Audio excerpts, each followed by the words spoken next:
Animation. Dreams captured on screen. The power to breathe life into the patently unreal, transporting us to realms of fantasy beyond our wildest imaginations. Truly a jaw-dropping, mind-blowing art form. Except when it's not. What's missing when animation misses the mark? What's the difference between this and this? What makes animation clunky, uncanny, or even just mediocre? Okay, big question. Lots of ways to arrive at the answer. Lots of subjective taste involved along the way. But understanding what makes hand-drawn animation unique compared to other forms of animation is at the root of understanding what makes animation good in general. Animation is a magic trick. And like any good trick, the illusion is based in control of the audience's perception.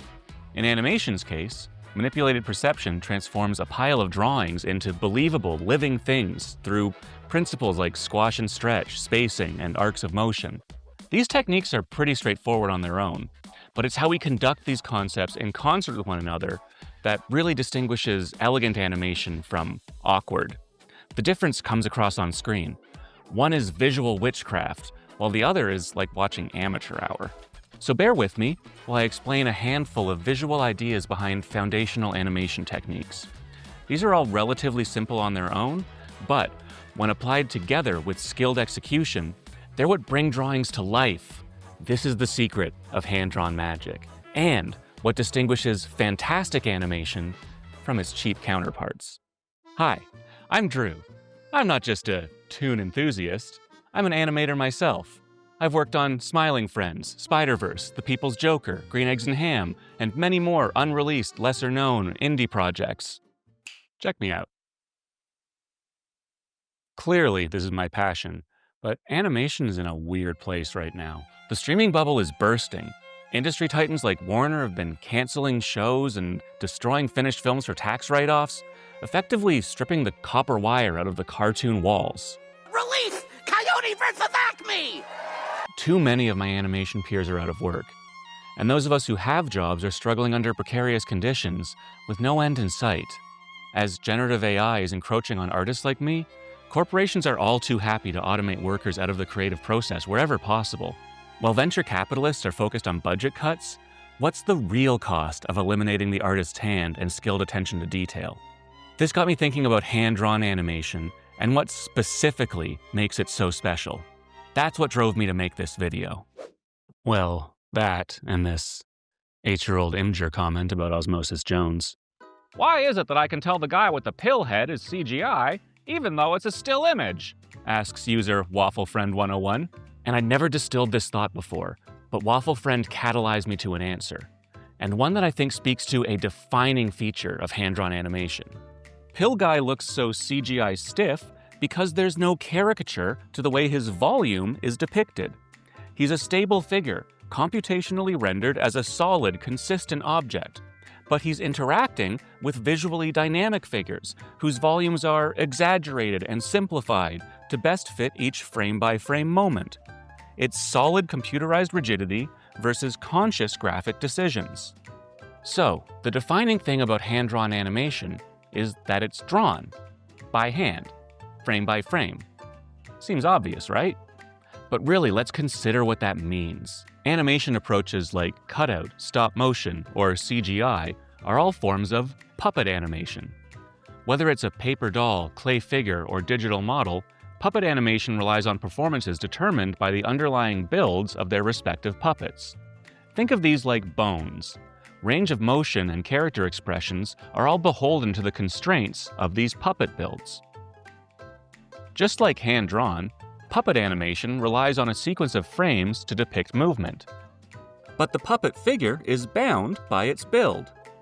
So while the legs, arms, or facial expression of these characters may change, the available options for those actions have to be consistent with the constraints of the puppet. This fidelity to a build is what distinguishes puppet animation from hand-drawn. Pill Guy is a puppet. Unlike puppet models, hand-drawn animation draws and redraws the character from scratch in each frame. In this case, the figure's motions, expressions, and performance are limited only by the artist's skill and imagination. Infinite potential for abstraction or distortion is baked into the process. It's what allows Wile E. Coyote to be stamped flat as a pancake and lets the Elric brothers become floppy noodles when embarrassed or excited. Jones is hand-drawn. So with nothing tangibly existing from one frame to the next, being redrawn from the blank page frame by frame, and unbound to any underlying build, hand-drawn animation is free to break rules to create patterns of flow and visual appeal beyond what could physically exist. This intangible, illusory nature of a sequence of drawings makes them fundamentally different from a sequence of frames captured from a stop motion or even CGI puppet that more tangibly exists in dimensional space. Yet, at the same time, hand-drawn animation can appear to have loads of depth. And so, the illusion created when these intangible 2D drawings create and maintain a believable sense of volume and depth is fundamentally different still from a 2D cutout puppet made up of a limited range of pre-drawn, generally flat-looking parts. Drawing with a sense of volume is an essential skill for the hand-drawn animator to master. Being able to rotate forms in imagined space and keep volumes believably consistent is a fundamental skill, but it's far from the only skill that matters. The specific trick of hand-drawn animation exists in the interplay between these volumetric and graphic qualities. Volume being dimension, form, solidity, and graphic being design, caricature, simplification. The tension between the flat and the dimensional, the fact that these drawings exist beyond the limitations of the physical world while exaggerating and caricaturing the physical world in unreal, impossible ways is what really makes them sing. This reality-breaking potential of animation creates satisfying optical illusions and fantasy fulfillment that delights us precisely because of how impossible it is. Contrasting fantasy action that insists on realism, which often falls disappointingly flat. So how do you create illusory volumes in a drawing? To understand how this illusory depth is drawn, it's first helpful to identify precisely what makes most drawings look flat. There's a visual art principle called a tangent relating to clear staging and composition. Visual tangents are a great example of how an image can have the depth sucked right out of it. A visual tangent is created in drawings when a line from something lines up exactly with the line of another thing in an uncanny, too perfect way. Tangents make objects appear to exist on the same plane or be otherwise connected visually. The common example is a hat brim on a man standing in the foreground appearing to merge with the rooftop of a building behind him. Tangents tend to flatten the drawing, whereas clearly overlapping the lines that define forms creates depth. Consider the difference between seeing a hand drawn with a graphic outline, one without any overlapping forms, and one drawn with fingers fanned and overlapping each other. The overlapping fingers create a relationship to dimensional space. At a glance, we know what's closer and further away by seeing what parts sit in front and what parts sit behind. In the same way that a cube seen directly from the front may as well be a square, a clean outline without any overlapping forms withholds the visual information we'd need to know more about its volumetric qualities and relationship to the space around it. Along with tangents and overlapping forms, we also have to consider the idea of shape change. Shape change is a general animation principle that applies across animated mediums to keep things from looking stiff. In drawn animation, it's also an essential element in creating a sense of volume, depth, and weight. A shape that maintains an unchanging outline will look stiff and flat in movement, like a sliding tile moving along a flat surface. By clearly changing the shapes of animated forms between frames, a sense of fluidity is created. Shape change alone can wind up looking like morphing or melting, but shape change that preserves a consistent sense of mass within a character creates a feeling of organic, pliable connectivity. And similar to how overlapping forms in a single image creates a feeling of depth, this sense of shifting, interacting masses preserves that sense of dimensionality over time. As forms squash, stretch, and distort, they create the illusion of having a consistent relationship to some kind of physical reality, which, remember, is a fully illusory relationship. The unique quality of hand-drawn animation is that these characters do not actually exist in any real dimensional space. But in order to ground the freewheeling graphic cheats and push design choices hand-drawn animation gets away with so well, these principles of illusory depth are essential. Take this side-by-side example of one of the Disney dwarves dancing that the company animated to explain these principles. You see how much more alive and organic the dwarf on the right looks? And how stuck in that flat graphic space the dwarf on the left is? That's the power of shape change and overlapping, consistently controlled volumes. Now that we understand depth and volume, let's talk about how the toon sausage gets made in relation to volumetric and graphic interplay. Animated volume is more about play than precision. Consider how technical illustration looks in product design. Accurate, but sterile. That's volumetric precision without caricature or stylization. Or better yet, think about how plastic toys of your favorite cartoon characters live in the uncanny valley, often looking not quite like themselves compared to the vivid characters you're used to seeing on screen. That's because volumetric precision comes at the expense of graphic play. Play creates the exaggerated, fluid, reality-breaking cartoon characters we're used to seeing. This play is the life-giving element of animation magic. But playing with visual arrangements isn't just for animation. Consider a concept from the theater: cheating out. Stage actors don't just face each other the way normal people would in normal conversation. Their performances are blocked or cheated to make sure their performances can be seen clearly by the audience, moving in ways that would be uncomfortably weird were you or I to move around like that in our day-to-day conversations. This exaggerated, unnatural staging is part of what gives stage performances such impact. Animation pushes these exaggerated perspectives even further. With each new drawing, every graphic decision, like how best to cheat out to an audience, is remade from scratch on a frame-by-frame basis. This allows the hand-drawn animator an incredible degree of freedom to push these graphic illusions to serve each particular moment. To make sense of how hand-drawn breaks visual logic, let's take a look at Mickey Mouse's ears. Mickey Mouse's ears are one of those famous, striking, and obvious examples of this kind of graphic staging cheat, often unnoticed until pointed out. Mickey's ears, as a rule of his design, always cheat towards the camera to maintain their distinct graphic circle's shape.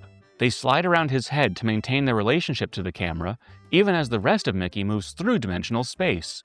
But to make this graphic cheat believable, the ears can't simply be locked in place. The animator must find a way to move the ears in relation to Mickey in a way that hides that graphic cheat being pulled off within the suggested dimensionality of that larger whole. The Last Bell is a 2011 short that plays with similarly impossible graphic choices pushed even further. Wide, simple crescent mouth shapes and eyeballs perched atop heads stay angled towards the camera, similar to Mickey's ears. The goofiness of these characters relies on masterful design to maintain that tension between impossible graphic arrangements and believable dimensionality from moment to moment to keep these impossible, unreal characters believably grounded in their performance. So how does an animator control these illusions? Let's look at those hands again. Compare these hands from before to ones drawn with lines flowing into each other, finding purposeful tangents to group complex parts into simple graphic shapes. This melding of complex forms into grouped larger shapes creates simplicity out of complexity for moments where bold, simple clarity is desired, while easily able to break that illusion and return dimensionality with small shifts in staging or posing. Similar to cheating out on stage, tangents used in this way simplify and exaggerate the pose for visual clarity. Simple graphic statements read easier at a glance, and by stripping complex visuals down to one-note bare bones, a stronger, singular visual statement is made. Statements like walk, stop, bathrooms this way, floor slippery, poison. When you want to get it across quickly, you rely on the graphic.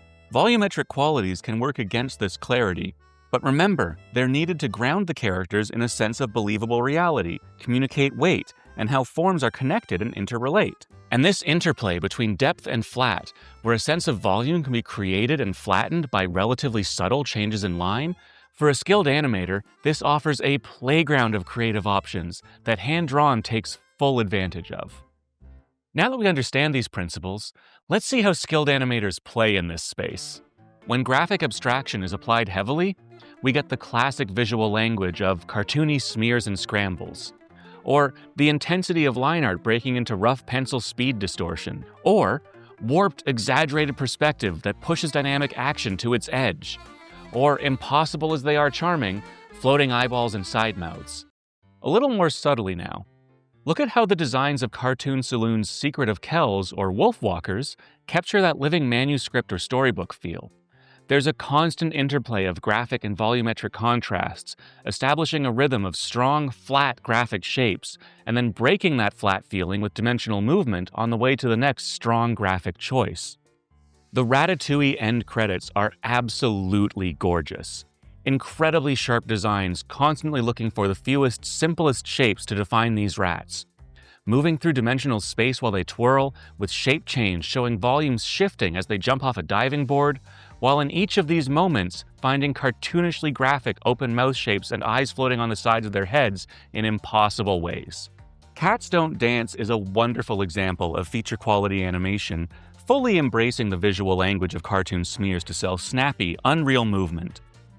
The relatively simple character designs lend themselves well to graphic pliability, and taking advantage of that, volume under the surface can be stretched so far as to be completely flattened out or abstracted to bridge gaps in spacing and help quick, fast-paced movements read clearly, achieving a greater degree of distortion than would be possible with more visually complex designs. This fight scene from Ranma Half sells its combat animation with wonderfully abstracted animation smears between the more solidly volumetric key poses. The smears emphasize the rhythm of movement defined by the key poses and move from less to more abstract and back again as they move out of and into the more solidly volumetric keys. The pushed, exaggerated nature of these smears lends a silly, playful sense to the motion, as this specifically is a comedy scene where Akane is attacking Ranma while sleepwalking. But these tools can just as easily be used to make something look epic and action-packed. One Punch Man's Subterranean's fight sequence makes masterful use of sketchy broken line work to show speed, distorted, exaggerated anatomy and perspective to heighten the power of kicks and punches, with comically exaggerated impacts to sell the raw power of Saitama's strength. I should note that the visual cheatouts I've reviewed are no longer exclusive to hand-drawn works. My Osmosis Jones example is over 20 years old and relied on a much simpler puppet rig than used by productions today. And really, even back in the 90s, puppet animators were working with cheatouts when the tech allowed. Today, animators are synthesizing these hand-drawn principles with puppets, applying new techniques to push visual boundaries. 2021's Belle used a CGI puppet built to replicate the graphic stylization cheats of hand-drawn anime. This illusion requires puppet distortion, switching between multiple models, and note how much the literal form changes between the distinct front, three-quarter, and side facial views, a cheat to achieve a specific graphic look however Belle is angled towards the camera frame. Pixar's Luca similarly had moments replicating the classic cartoony visual style of Western animation, like this moment where Alberto's mouth opens absurdly up off the side of his head. To better understand this magic trick, let's look at the example Cody Lyons shared of how that side mouth in Luca was achieved. The rig is pushed to extremes and broken. That final screen image is achieved by distorting the puppet and surpassing its logical limitations. CGI and hand-drawn have opposite struggles in this regard. CGI wrestles with existing volumes, hand-drawn wrestles with creating volumes. The most interesting boundary-pushing CGI and stop-motion animation is absolutely building on concepts that originated in classical hand-drawn techniques. So it's not impossible to replicate an unreal playfulness in mediums like CGI, but any medium has creative and technical constraints. In CGI, these creative choices are split up amongst a production pipeline between separate departments of modeling, rigging, and animation. Meanwhile, the frame-by-frame play properties innate to hand-drawn animation rest entirely in the hand of the animator making those creative choices. The best animation of any medium is concerned with handcrafted attention to detail in its own ways. Whether that be hand-painting the CG models in Arcane, or Spider-Verse's masterful control of shifting line and texture, or the way that Pez's Western spaghetti swaps out the objects used in its surreal stop-motion cooking mid-motion. Meticulous attention to detail to create unique effects specific to the frame-by-frame moment is the secret sauce that mediocre bland animation is missing. I've outlined some things hand-drawn animation excels at, but these examples have all been top shelf, and not everything can look this fabulous. So, having reviewed the magic, what about the meh? What are the cheap tricks of animation? Television animation of the 1950s is a great example of cheap corner cutting. Shows from this era are characterized by animation loops, limited simple movements, held cells, and reused frames traced back and cobbled together. Look at how many Hanna-Barbera characters have neckties or necklaces. This makes it easier to hide the seam when Frankensteining characters reused heads and bodies together. To maximize their potential for recycling animation, perspective across shots was kept simple and repetitive.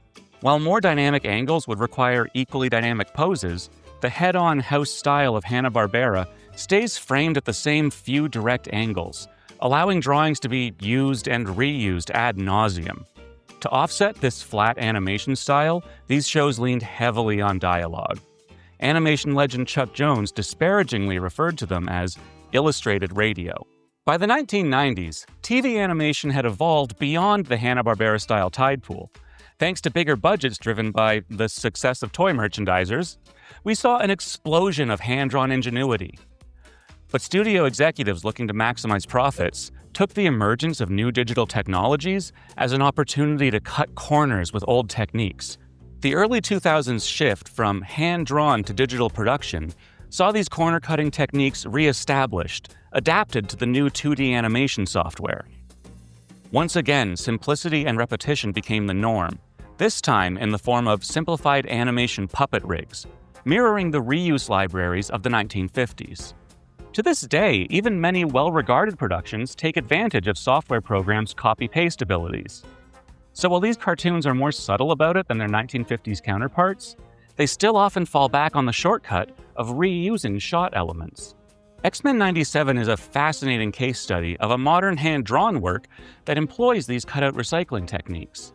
While the show has moments of greatness, showing off incredible depth and creativity, it also has shots reusing drawings or parts of drawings across multiple frames, simply sliding them around without any shape change. Note how quickly this lack of depth breaks the illusion of organic, living connected forms.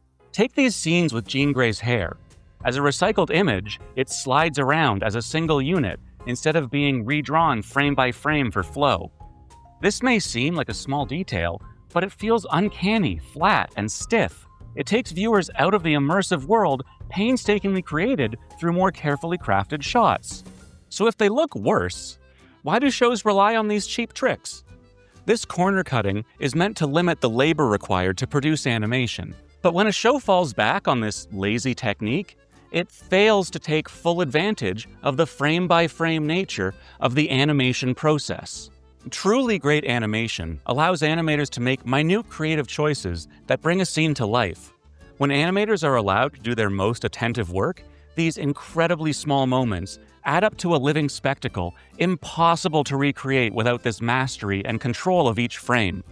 But this relies on skill, technical mastery of software, and attention to detail around the minutiae of backgrounds, special effects, and character animation. In short, truly great animation requires that animators are given time and resources.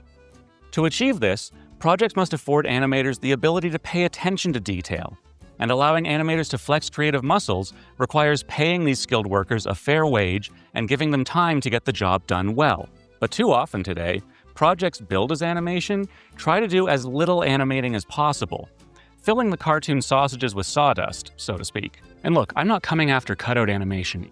Cutout employing a purposeful command of graphic qualities can express silly or whimsical effect wonderfully.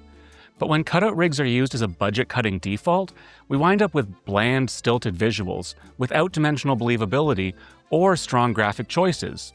We get stilted, boring repetition of the same pose at the same angle, stuck in the same limited range of movement that fails to take advantage of any of the power of the animated art form. In these productions, the push and pull between art and commerce is often presented as a necessary tug-of-war, balancing the needs of business, artists, and audiences. But quality and profit are not inevitably at odds. In fact, the biggest commercial and critical successes in the history of the art form have refused to cut corners. Disney dominated the early animation landscape precisely because of their commitment to technical and artistic innovation. Pixar dominated at the turn of the millennium because they invested resources in pioneering a new medium. Hayao Miyazaki's infamously high standards are what has made Studio Ghibli a globally recognizable name, and the recent innovations of Sony Animation have propelled this studio to the forefront of animation today. Or take anime. The top-performing anime series consistently raise the bar for quality year by year. Making good art is good business. Despite this correlation between artistry and popularity, executives continue to prioritize shortcuts in order to churn out content. And in recent years, a new cheap trick has entered the fray. AI is poised to become a staple in the enshittification of animation.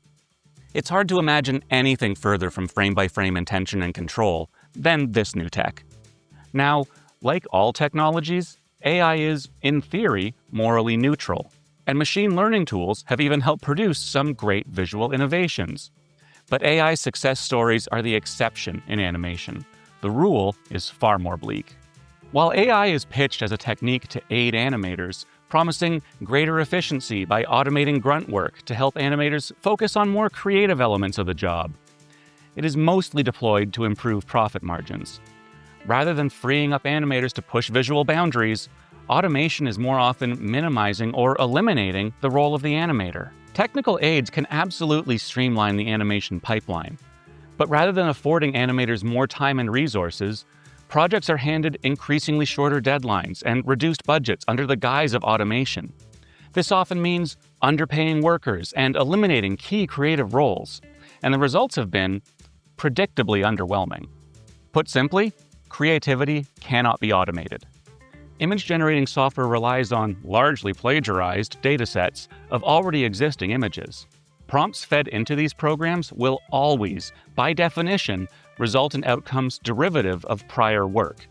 And when the contributions of skilled artists and technicians are displaced by these automated programs, the art form descends into a kind of creative cannibalism, racing to the bottom by cutting corners and stifling potential for real innovation in the animation industry.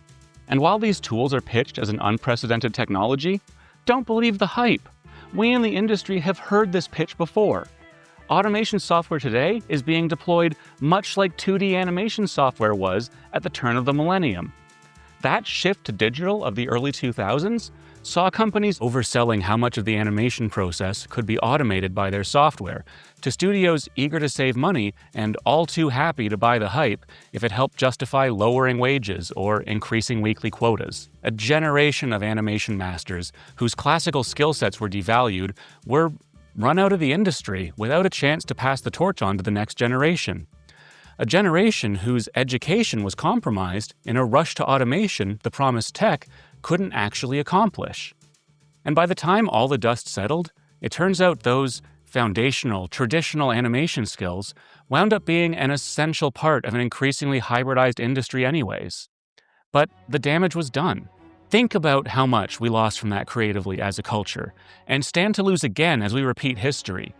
When an art form, defined by its potential to be anything, is reduced to repeatable cookie-cutter formulas or algorithmic outputs, who wins? No amount of tech innovation, shortcuts, cost-cutting, or profit-maxing can replace the individual hand of the magician in the magic of animation. Unfortunately, the race to the bottom monopoly state of the industry means working conditions remain awful. And having bought up the competition, corporate incentives prize short-term profits at the expense of long-term stability and cheap formulaic output at the expense of truly exciting, surprising creative works. None of this is inevitable or even reflective of the industry's growth. Don't forget that mainstream animation is consistently profitable, dominates box office returns, and profits incredibly from widespread merchandising. Look to any of these amazing overviews of the state of the industry to dive further into this. But that's not where this story ends. Animators are fighting back for our craft. The workers are the magic, and we're in the midst of a creative revolution. Indie productions are taking advantage of remote production tools to get in the game without investment in physical studio space.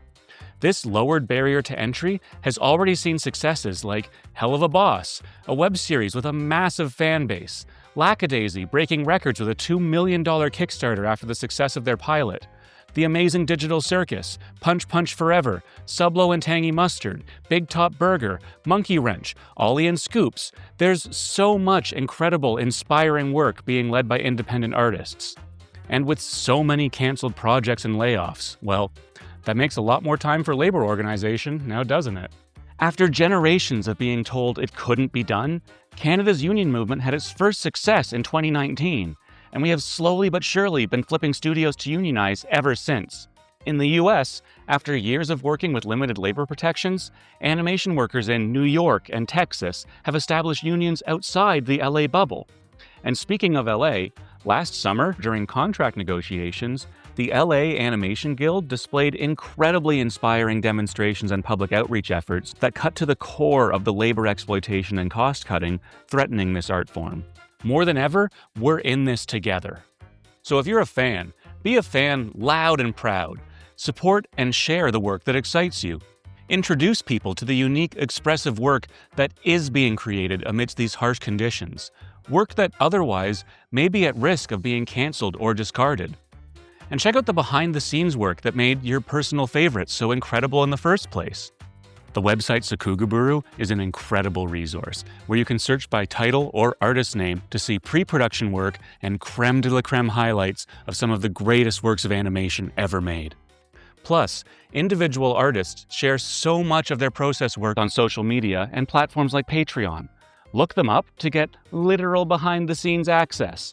Follow their indie projects, and support the magic of animation. If you've stuck with me this far, it's a safe bet you care about the quality, craftsmanship, and future of animation. And you can help us.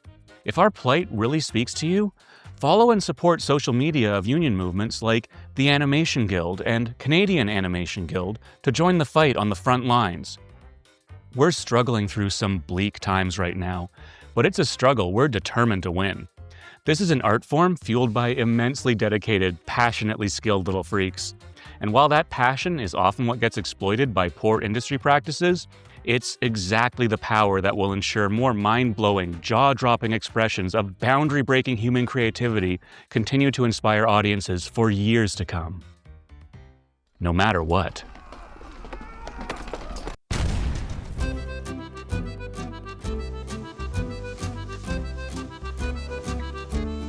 Hey, thanks for watching.